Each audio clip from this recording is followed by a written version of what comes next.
como foi o meu Natal na China. Então, eu passei o Natal na China longe dos meus pais, longe da minha família. Foi um pouco difícil no começo aceitar essa ideia que eu ia passar o Natal longe deles, porque o Natal, como eu disse, sempre foi a tradição da gente se reunir, comer juntos e irmos à missa juntos e voltarmos e depois tem a ceia, enfim. É uma tradição de família que até hoje a gente mantém. Na China eu não pude fazer isso, obviamente, porque eu estava em aula. Então já começou aí, no dia de Natal especificamente teve aula.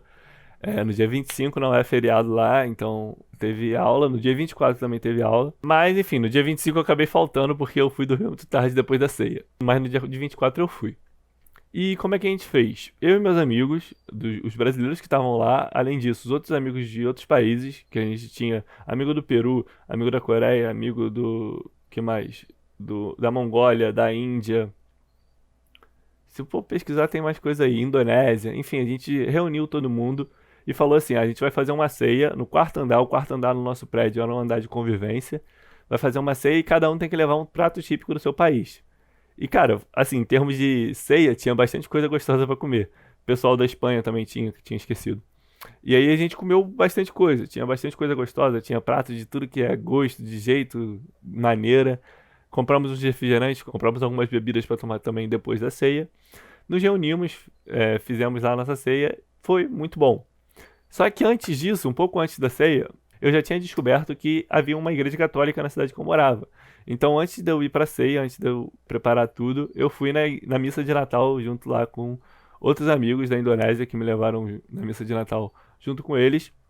E foi assim, uma experiência muito boa. Apesar da missa estar toda em mandarim e o vocabulário da missa ser um pouco complexo, porque você lê ali a Bíblia e a Bíblia tem um vocabulário mais. O pessoal tem dificuldade para entender a missa em português, imagina em mandarim. Então, enfim, era um vocabulário mais complexo mesmo. E aí eu não entendi, sei lá, 100% da missa, mas a missa, apesar de ser na China, ela tem a mesma ordem da missa do Brasil. Então eu sabia o que estava acontecendo em cada parte, eu sabia as leituras, porque são as mesmas leituras que estavam tendo no Brasil. E a homilia que ficava realmente um pouco mais difícil de entender. A homilia, para quem não sabe, é um momento que o padre meio que fala uma palavra lá pro povo e tudo mais. Mas foi uma experiência muito boa, assim. Uma experiência única, você ir numa missa toda em mandarim e a missa lotada, isso é uma coisa engraçada, né? Porque quando a gente fala de China, a gente fala de um país que majoritariamente não tem religião, a maior parte da China não tem religião de verdade, mas o número de cristãos lá vem aumentando e eu pude presenciar isso na pele.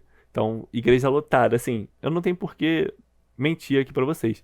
Era uma coisa bizarra, era, por exemplo, a igreja já era bem grande, o templo, assim, né? Então o templo ficava todo lotado. E do lado de fora do pátio tinha um caixa de sons assim, porque o pessoal também acompanhava lá de fora. Então foi uma missa muito longa, chegou a durar quase 2 horas por conta de todo mundo. Tinha que, no momento da comunhão, tinha que todo mundo comungar. E isso demora, muita gente.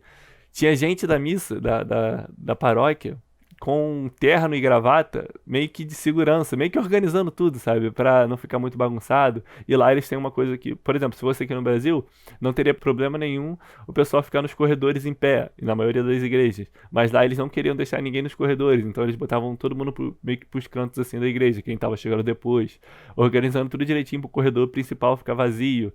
Então, assim, uma experiência muito boa, muito maneira que eu não teria tido se eu não tivesse feito amizades da Indonésia, porque o pessoal da Indonésia que me falou sobre essa igreja católica lá na China. Então, meu Natal não foi maravilhoso, não foi o Natal dos sonhos, mas eu entendi que eu tinha que fazer o máximo que eu podia com as coisas que eu tinha. Então, o que que eu tinha lá? Tinha a opção de ir à igreja, tinha a opção de fazer essa ceia depois com meus amigos, tinha a opção de depois da ceia tomar um whiskyzinho com os amigos. E isso que eu fiz. Então, assim, não foi o Natal dos sonhos, mas foi melhor do que não ter nada. Com certeza, se eu não tivesse tido nada, teria sido marcado como um Natal péssimo, um Natal horrível. E acabou que não foi, porque eu consegui fazer o que eu podia com as coisas que estavam no meu alcance.